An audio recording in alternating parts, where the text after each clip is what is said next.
Fala galera, Laerte Viana na área. Kissan Strickland acabou se tornando um dos atletas mais populares do UFC de maneira surpreendente, isso todo mundo já sabe. Foi um daqueles casos em que os fatores foram somando e acontecem de maneira rara. Desde a evolução técnica gritante, quando passou de um despercebido atleta do meio da tabela para campeão do mundo, conquistando o posto em uma das maiores zebras dos últimos anos, até pela postura excêntrica fora do cage. Adota discursos e narrativas polêmicas, mas que agradam boa parte do público, quase como se fosse o porta-voz de um grupo. Até a maneira em que ele perdeu o cinturão colabora para sua popularidade, pois para muita gente ficou com a sensação de injustiça. O resultado foi de fato muito apertado. Eu, Laerte, marquei vitória do Strickland, mas não vejo como nenhum absurdo quem marcou a vitória a favor do sul-africano. O ideal, no mundo que todo mundo estava imaginando, era que a revanche imediata fosse acontecer, mas foram para caminhos opostos. Strickland bateu o Borrachinha agora em junho e o Du Plessis vai fazer a sua primeira defesa de título em agosto, o UFC 305 na Austrália contra Israel Adesanya. Bom, beleza, mas então agora, para o falastral americano, pelo menos resta esperar, sentar, ver quem vai vencer, porque ele tem uma narrativa, uma rivalidade pronta estabelecida com os dois lados. Seriam duas revanches interessantes, correto?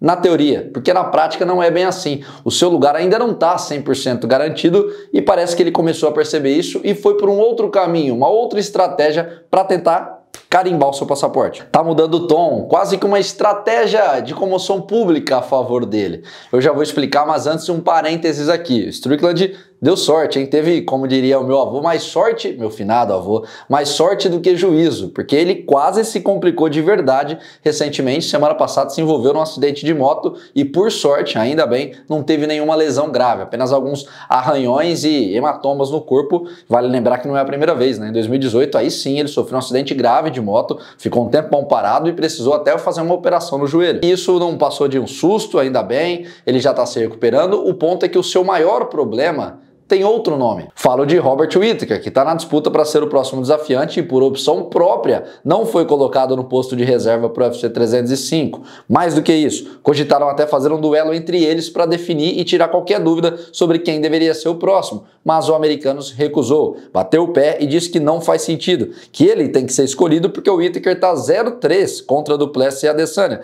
relembrando as derrotas do concorrente. Eu perguntei para o Whittaker no bate-papo exclusivo que eu tive com ele, que eu soltei na semana passada, sobre o próximo passo, se ele estava confiante que disputaria o cinturão, e a resposta foi a seguinte: I'm always aiming for the belt. The belt is the, is the end goal, but it's one of those things that I don't fixate on it.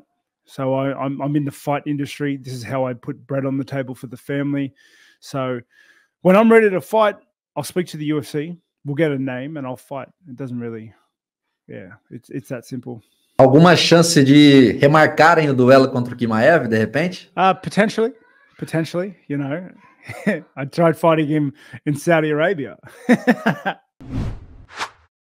Vou ser sincero aqui com vocês, essa resposta que ele deu, essa mini risadinha, um sorrisinho meio sarcástico ali, quando eu perguntei se a remarcação do duelo contra o Khamzat Chimaev faria sentido, me deixou com a sensação de que esse deve ser o caminho do Whittaker, que eu acho que ele vai topar ir para Abu Dhabi enfrentar o Chimaev, o que deixaria o caminho do Strickland livre para enfrentar o campeão dos médios no início de 2025. Ainda assim, da tese quem tem aquilo lá que vocês sabem tem medo, o Strickland está fazendo tudo o que ele pode para garantir de uma vez por todas as chances. Agora teve uma estratégia diferente, tentou trazer a massa para o seu lado com um discurso patriota.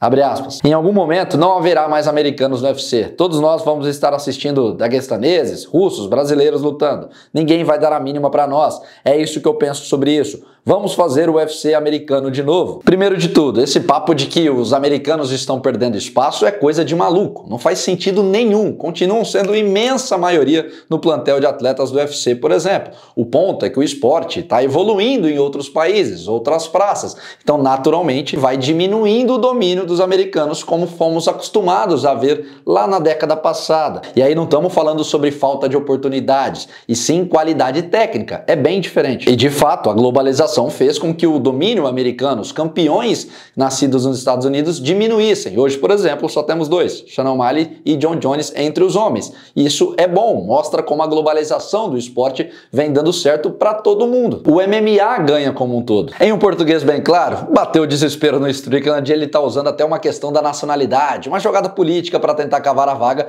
porque viu que esse tipo de discurso já deu certo. Representa uma parcela dos patriotas e de maneira inteligente joga isso pro seu lado. Ponto positivo para ele pela tentativa. E antes que vocês digam, pô, Laerte, mas você é hater do Strickland, você não gosta do cara e essas coisas, essas baboseiras que sempre aparecem alguns chorando aqui nos comentários, que eu tô sempre lendo, eu acho engraçado, não tem nada a ver. Se vocês me perguntarem hoje quem eu acho que merece disputar o cinturão na sequência, é o Sean Strickland. Acho sim que ele tá na frente do Whittaker. Se vocês perguntarem quem eu acho mais técnico, o melhor lutador, que eu gosto de ver lutando, é o australiano. Mas nas condições atuais, vencendo o Ikran Aliskerov, não acho que ele se condiciona a mais do que o Strickland fez. O histórico recente do americano é mais positivo. Se o Whittaker, por exemplo, tivesse atropelado o Chimaev, aí eu acho que mudaria todo o cenário, porque estamos falando de relevância, nível de concorrência e todas essas questões. Mas hoje, acho que seria o justo o Strickland enfrentar o campeão, seja o Adesanya, seja o Duplessis. Vocês concordam comigo? Quem deve ser o próximo desafiante do peso médio